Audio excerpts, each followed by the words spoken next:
ஆடி மாத பௌர்ணமி நாளை பகல் முடிவடைகிறது.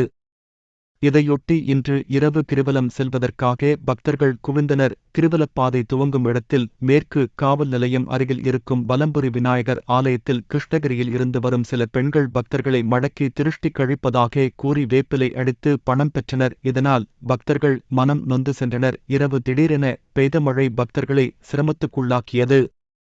கிரிவலம் வரும் பக்தர்களுக்கு பல்வேறு இடங்களில் அன்னதானங்கள் வழங்கப்பட்டன. திருப்பூரைச் சேர்ந்த திருவண்ணாமலை கிரிவல பக்தர்கள் குழுவினர் தொடர்ந்து 5வது ஆண்டாக அன்னதானம் வழங்கினர்.